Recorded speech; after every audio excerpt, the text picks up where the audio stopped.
चला तर मंडळी, आज बघूया दळवी बंधू मसाले राशीन यांच्याकडे हे ग्राहक कुठून आलेत ते. होय, काय नाव आहे तुमचं? सचिन सकाराम कुलांगे, आणि कुठून आलेत तुम्ही? पारगाव सुद्री, तालुका श्रीगोंदा. आणि एवढ्या लांबून कसं काय हो? दळवींचं नाव ऐकून आलतो आम्ही हा. मसालेवाल्यांचं. हा हा, हे मसाले चांगले आहेत म्हणून शिपीएमटी करायची. बर बर बर.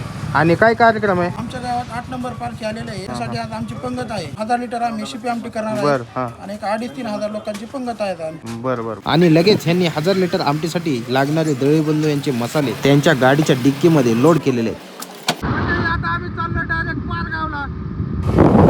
तर नमस्कार मंडळी, फायनली आपण पुन्हा एकदा आलोय श्रीगोंदा तालुक्यातल्या पारगावमध्ये. आणि या पारगाव सुद्रीकच्या कुलांगे वस्तीमध्ये बाळूमामांची पालखी नंबर 8 आलेले आहे. आणि या ठिकाणी तुम्ही बघू शकता बाळूमामांची सर्व मेंढरं आहेत.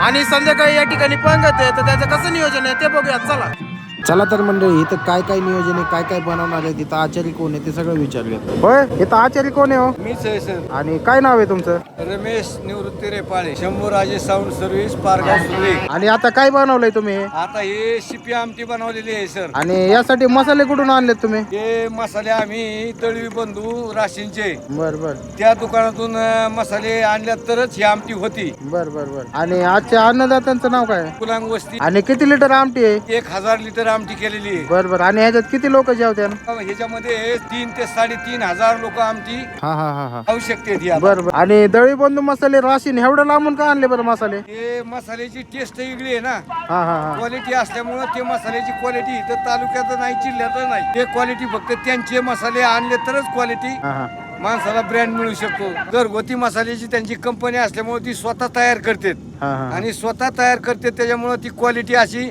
1 नंबरची चव असल्यामुळे तिथून मसाले आणले जातात. बर बर बर. तर मंडळी, हेच ते दळवी बंधूंचे घरगुती पद्धतीचे मसाले. होय, आता कुठपर्यंत आली शिपी आमटीची प्रोसेस? आता सगळ्या गिरव्या माल मसाला टाकून ही आमटी आता ओके झालेली आहे. बर बर बर बर. आणि तुम्ही बघू शकता मंडळी, उकळी फुटायला सुरुवात झालेली आहे. आणि तोपर्यंत इकडं ही दोघं सांगितल्याप्रमाणे या टायलीत भाकरी जमा करून घेत होते. आणि सगळीकडे नुसता शिपी आमटीचा सुगंध येत होता. आणि मंडळी इकडे बघतोय तर काय 1 नंबर अशी तरी आलेली आहे शिपी आमटीला. आणि लगेच इकडे चिमुकल्यांनी 15 वेळा वेगळ्या करायला सुरुवात केली. आणि तिसऱ्या टॉपातली मी शिपी आमटी 1 नंबर अशी क्वालिटी मध्ये तयार झाली.